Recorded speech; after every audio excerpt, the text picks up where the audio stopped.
Hey everyone, welcome to the RJ Ringside Podcast. I'm your host Heidi Fang, joined in studio with Adam Hill, our MMA writer, Larry Meir, our producer, and today we have a special guest joining us in studio, blessed Max Holloway, the UFC Featherweight champion, who's going for his fourth title defense against Alexander Volkanovski, T-Mobile Arena, this coming Saturday. That's December 14th. Max, it's great to have you in. How are you doing today? It's great to be here. When you said special guest, I thought you was going to bring somebody else in. Yeah, I saw you look around. I was like, no, that's you, man. Thank you again. Thank you guys for having me. So we have to start very importantly here because fighting, whatever, we'll get into that. But the outfit today, sick. First of all, that's Drake, right? Oh yeah.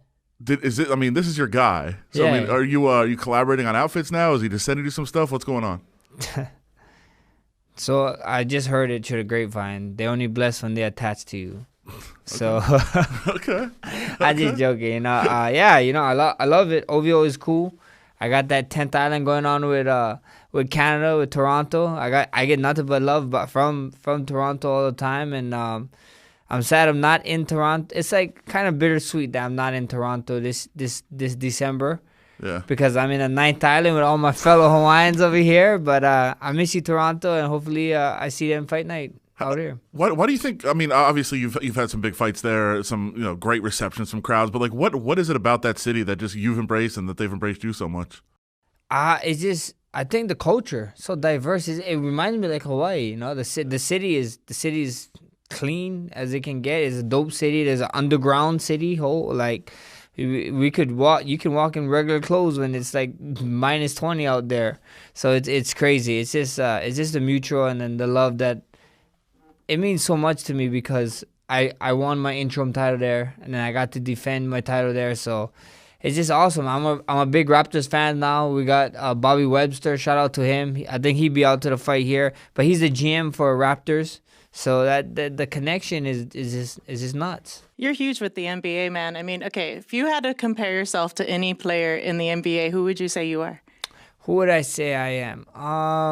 I'd be probably Alex Caruso. Not supposed to be here. A lot of guys. You see Alex jump, it's like, what? This boot got house. I don't know, but that's what I would say. I would say I'm not supposed to be sitting in front of you, and this and that. And Alex is actually killing it for the Lakers, so, kudos to him. That's probably the last player I would have expected you to compare to there. That's interesting. But, I mean, it's different in that I think you're saying you overcame the odds. Oh, him like the lack of athleticism. And, I mean, he actually has it, but nobody thinks he does. Yeah. But, I mean, you're different for you. You're an incredible athlete and everything else, but had to overcome other things to try to make it this far and overcame the odds. And everybody is a long shot to get to this level. But I guess why do you think you persevered?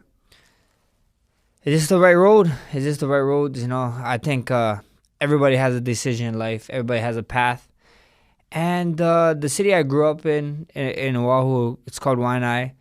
I just saw a lot of people with way more talent than I had, just like kind of like give it away. And it was like throw it away for little stuff that I kind of thought or whatever. And then also the drugs and stuff was crazy, and I saw it ruin families. So I always told myself, I'm not going to do this.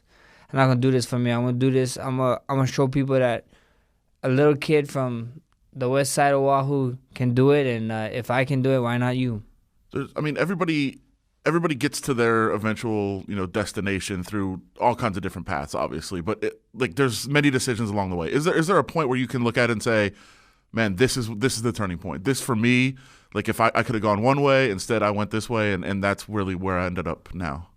Yeah, for sure. I tell you guys can ask my head honcho, Ryan Lazarus. I tell him all the time. When I actually told him in the back when we fought Jose Aldo in Rio, it was just me and him inside in the doctor room, and I hugged him, kissed him on top of his head, and I said thank you. I was like, I wouldn't be in the I would have made it to the UFC. I believe I would have made it, but I would have been that 0-2 guy, that guy that.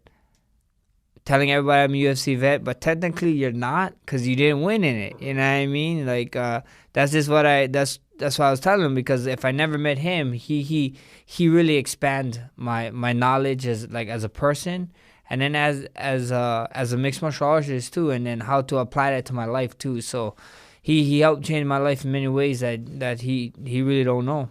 How about schools in Hawaii? I know that you've really kind of worked and focused on trying to help out the others that are out there trying to make their way into the UFC. Haven't you? I think you started a gym out there, haven't you?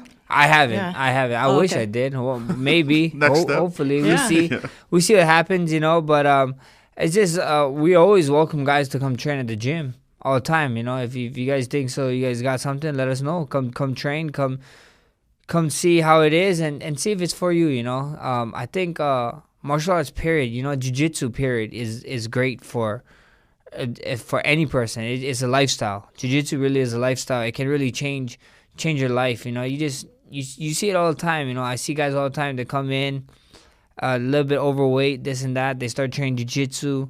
They start getting more confident, this and that. They end up getting girlfriends. They get a blue belt and then they disappear for a little bit. 'Cause they forget, you know what I mean? They forget what got them there, and then they find their way back to jiu-jitsu. But it really is a lifestyle. It really is a lifestyle. It's a mindset, and I think so. Jiu-jitsu helps out in life, especially when you go to certain gyms. You know, not all the gyms is the same, but I like to think that our gym. You know, I have Riley Nazar's.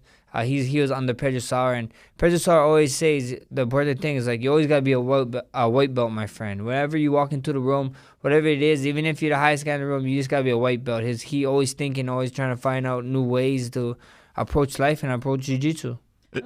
Sorry, is that your mentality? That as a fighter, you've accomplished so much. You had the long winning streak, or you're knocking everybody out. You're winning all these fights, but you keep taking these challenges. Take the next step, move up, try to challenge somebody else. Like what is it that keeps driving you to try to do more and accomplish more? You just said it. You know, GSP once said that it's easier to win the fight because you're earning something brand new. It's harder to keep re-earning something that you already have, right? Like if I'm the champ already, why do I wake up and train? Why do this and that? But it's what we want to do because the questions there, a lot of people presents questions and this and that and the challenges. That's what excites me when we sit down to the team. They tell me, oh, this might be a problem. This might be a problem. When I hear more problems, more questions, I'm like, that brings smiles to my face because that's great, you know. And people can keep doubting, you know. I want to be the best mixed martial artist of all time, not the best featherweight fighter, you know. And that's what I want to do. I want to work hard and keep going to that goal. Max, coming from Hawaii, obviously BJ Penn was probably a huge influence on you. Any other fighters that you looked up to or were a huge fan of coming up? You know, it's funny that you say BJ Penn because the huge guy, my nickname was actually after him for a little bit, was Jen's Little Evil Pulver. Yeah, how crazy, yeah. I remember watching Jen's fight in a K1 kickboxing match, and he was doing real good, and then he ended up getting knocked out in that fight, but I was like instant fan, and then I found out that he was a wrestler before he was a striker, and he was doing that, like he left MMA and mixed martial arts where he's favored to go and strike. And he's a boxer, and I was like, God. That's always impressed me about wild. guys. Yeah, this guy is wild. I was like, I liked it, you know. And then I got my nickname because of that. I asked my trainer, I was like, hey, can I get the nickname Little Evil? And then I was Little Evil for a little bit. Now we blessed, so life's good. I guess where did that come from? Is that what you wanted? Or did somebody put it on you? The blessed nickname, is that something that you said, hey, I want this, or is that something bestowed upon you? Yeah, you know, I think nicknames you need to always, like, someone needs to give it to you. If you give it to yourself, that's kind of wild. Yes. But yeah, my old coach, he gave me this. He gave me Little Evil, and then we was training for God's Army at the time, and then it just kind of like, you know, I had an interaction with someone, and it kind of made sense after that interaction. So I told him like, hey, look, you know, could I change my nickname and this and that, and then. It was after one of my fights, and I came back to the gym the following week after one of my fights. I told him, "Oh, you got a new name for me?" And he was like, "Nah." He's like, "Only thing that comes to my name, comes to mind is Bless." I was like, "Perfect, I'll take it." He's like, "Take what?" He was like, "Blessed." He was like, "You want?" It was cool. He's like, "We never ever heard no other fighter being nicknamed Blessed," so it was cool. Well, let's get into the fight a little bit. Alexander Volkanovski, he's undefeated right now in the UFC, 20-1 overall. So when you look at a guy like him that has all the momentum behind him, everything rising, where do you think like you have the best strengths over somebody like him? We see what happens, you know. Everybody keeps saying like about his win streak and this and that, and the fun thing is that all that don't matter. It doesn't matter. All that matters that night, you know, who shows up that night and what happens, you know. And he presents a lot of questions. Like I said, you know, like his pace. He keeps talking about his pace. I'm excited. You know, I'm a pace fighter. They keep talking about his power. You know, I'm excited to see. You know, this.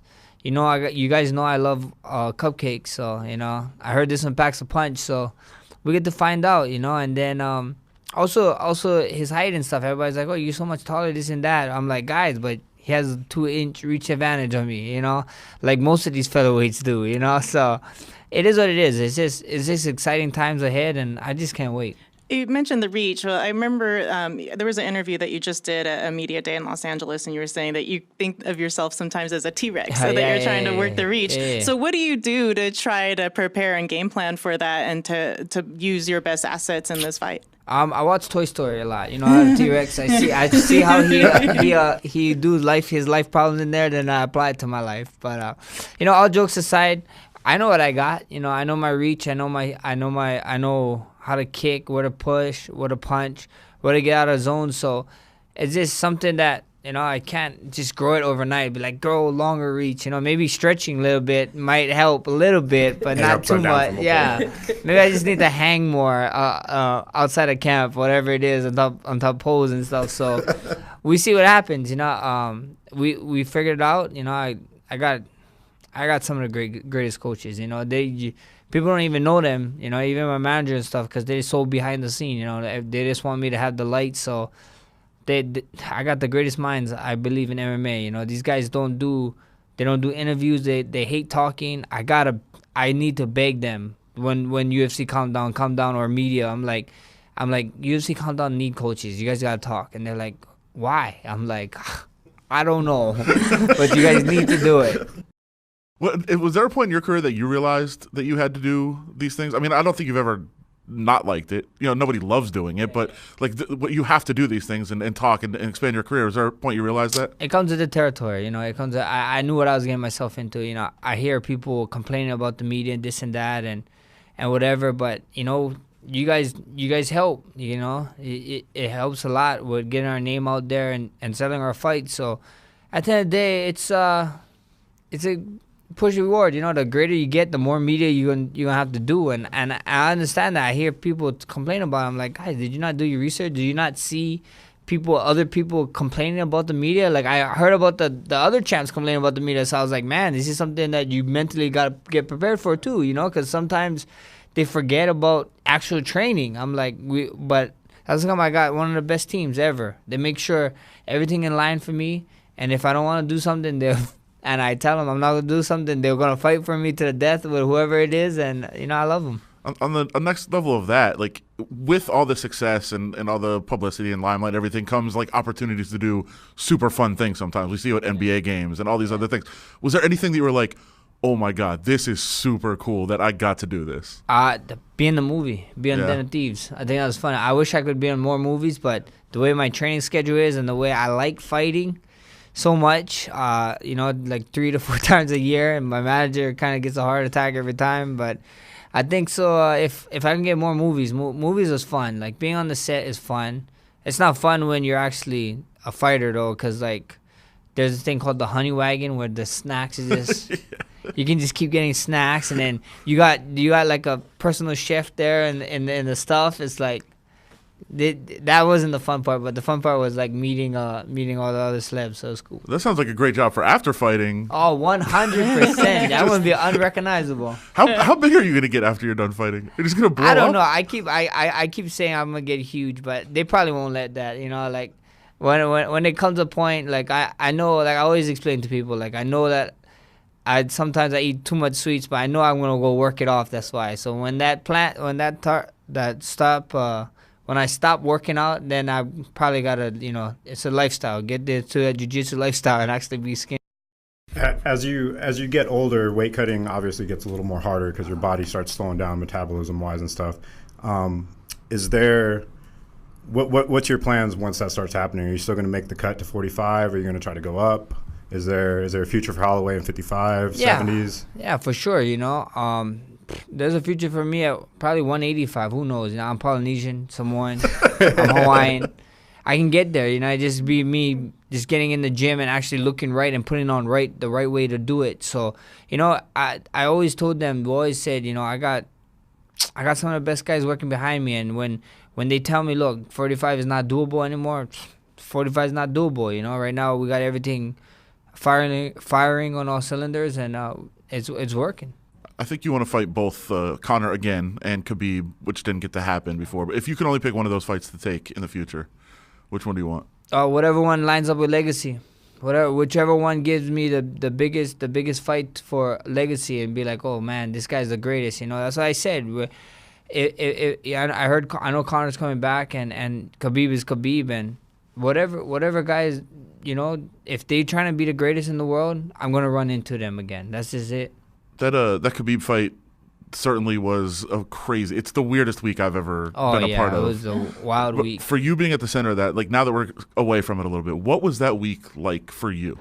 The week was nuts. It was insane. April Fools, I had to call my coaches to tell them that I took a 155 title fight. You know how hard that was? Everybody thought I was lying. I was like, I'm not lying, guys. Like, I really need. One of my coaches, Rylan, was he just had a newborn, and they just was leaving that day, the hospital. And he was like, what? Are you serious? Like, for those that don't, it was 6 days. Yeah, right? 6 days out, you're like, yeah, I'll take it. Yeah, so no, everybody thought I was lying. I called up everybody, and I texted everyone. I was like, look, guys, I'm fighting. They're like, no, you're not. Haha. I'm like, I text them, and I called them all out personal. I was like, I'm fighting. Like, we need to book these flights now. They didn't believe it. They didn't believe it till it was on Twitter. And then when we got there, it was crazy. And then, you know, the whole thing went down. The fight week was this Brooklyn, man. New York is crazy. All of New York's cards is crazy. Yeah. I don't ever want to. I want to fight in Madison Square Garden, but I don't know. To come with that much drama, I don't know. Well, okay, we talked about the fight. You mentioned your legacy there. What is the legacy that you want to leave behind? You've been in this fight game for so long already. You've talked about going up to 170 even to fight there for a title, that you don't want to be just the guy that has 2 titles. You want to be the guy that has 3. So, I mean, you haven't got there yet with 55s, but how do you see the progression going? What kind of legacy do you want to leave with the name Max Holloway in the UFC? The greatest of all time. The greatest of all time. Mixed martial artists during my era, you know, like whenever they talk about like, oh, during that time, Max was the man, you know, that's just it, you know what I mean? There's level to this, you know. There's Michael Jordan era, you know, then Kobe's, and then LeBron's, and Jamar is looking like he's coming up. Luka is look like he's like there's all these eras, you know what I mean? Like we can't like. When I'm done fighting. But while I'm here or whatever, I want to say, like, when he was fighting, he was the best to do it, you know. And that's the goal, you know. So whatever is the plan, whatever it takes, whoever it takes to get there, then, you know, let me try them, you know. Like I said, bring that new mysterious cupcake flavor up. I'll take the first bite. But what Jordan or LeBron, though? That's the big question. Jordan... You cannot pick. Why can't 2 legends coexist? Why not? I mean, it's LeBron. LeBron's bigger, stronger, faster. It's not fair. It's not fair because I can say LeBron because I'm watching LeBron. I didn't watch Michael. You know what I mean? But he's a GOAT. You know what I mean? He's been around for a long time, and you just legends live in eras. You know, so he's a legend in every way. Okay, so we talked about whether it be Khabib or Conor. But if you did have the chance to fight Conor again, it's been quite a while since that fight. What weight class would you want to do it at? And does that really interest you to get that fight again? Yeah, you know, whatever weight class. You know, I don't care. I know we can both agree to just show up fight night. Let's not weigh in. Let's not tell everybody our weight and just show up and let's fight each other. You know, that's just it. You know, back in... I tell my friends all the time, but you know, UFC 1, the tournament style, they didn't have no weight. You know, in the Coliseum times when they fought, nobody was walking around the scale and be like, "Oh, you're 0.1 over. You can't. I can't take this fight with you." 10% of your purse. Yeah, that's just my mindset. You know, my mindset. I'll fight him, whatever. You know, if this is the best guy in the world, if people are telling me he's the best guy in the world, then I want to crack at it. Obviously, when you fought Conor after that fight, you both took off from that fight, but I mean, popularity-wise, media-wise, I mean, he just blew to another planet. Did you know? Could you see something in him where he's like, "Oh, that guy is going to be like a big star in this world"? I don't know. I can't say obviously no, but you kind of know it's a big deal when, like, before we walk out in the fight, who was in the back, they hold us. They're like, oh, wait, stay right here. We're gonna air your guys' walkout live. I was like, oh wow. And then when I walk out and he walks out, they do the championship walk for him. And I was like, oh wow, this is cool, you know. So like during there, like it's cool, whatever. And then after the fight, you get watch it back and you look at it, it's like, oh yeah, you know, there was hoping this guy take off, and he did, you know. So, you know, kudos to him, and he killed it. What do you think of him now? Kind of looking back, not only your fights but everything that you've seen from him. What are your thoughts on him? I think we're all human. You know, I think we all make mistakes, and I think it's not how we start the race, it's how we finish. And I think so. He's trying to right all his wrongs. So, you know, power to him, and I'm glad that he's back in the sport and figured it out, because when he was fighting, you know, he wasn't doing too much crazy stuff. So hopefully he can get back on that horse, and we see him then. You know, I wish nothing but the best for a guy. He's a father like me. He has 2 child, and I hope he can you know, pick off where he left off. We'll get you out of here, but you've been through the same kind of amount of success. Do you see how it's easy to go the wrong way with success? Oh, 100%. 100%. It's especially with social media now, guys. Like, social media is so nuts. Like, you read that stuff and you don't know people's tempers sometimes, you know, and you don't know what's going on. You know, a lot of these guys think so we're superheroes and stuff and blah, blah, blah. Like, they can tell us whatever we want and we're not going, and we cannot react. And it's tough, you know, it's tough for us. But at the end of the day, it's what we signed up to. And, you know, just surround yourself with great people. And that's what I did. I got a great team, great people behind me. And we always figure it out, you know. It's always a learning curve. You always got to keep learning, you know. It's just like in mixed martial arts. You got to approach mixed martial arts like life. That's the way I do it, you know. It's like, if you're not evolving, then you're staying the same and you get left behind. You talk about the support you have behind you. You always have your son out there, Rush. Yeah. What's it like to have a mini Blessed always out there and kind of being cage side to see as you progress with your fights what's going on, and just to have him out there? Yeah, I call him Agent Double S. You know, Shine Stealer. That guy been stealing all my shine. But if it's anybody, it's him. And it's great, you know. I just hopefully he can, you know, remember these kind of stuff, take this situation, and just become a great human being and keep spreading that positive vibes. Saturday night, big card, UFC 245. Everybody wants to watch your fights all the time, always. But why should people watch this card in addition to you being on it? You know, Christmas came 11 days early. New Year's Eve, a couple more days earlier than that. So December 14th is the New Year's and Christmas. We're giving you guys a package deal. Make sure you guys tune in live, and it's going to be a show. That's right, as Max mentioned, 3 title fights on this card, UFC 245, happening at the T-Mobile Arena December 14th. Max, the co-main event, UFC Featherweight champion, putting that title on the line for the 4th time against Alexander Volkanovski. Max, thank you so much for coming in. Thank you guys for having me. Thank you for your time, Max. And do you want to tell everybody where they can find you on social? You can find me at Bless MMA on Twitter and Instagram. You can also find me on YouTube, Max Holloway. Hiker Holloway just dropped, so tune in. All right, this is again the Ringside Podcast. Thank you, Max. I'm your host, Heidi Fang. For Larry and Adam, that'll do it for us. This episode presented to you by Harry's.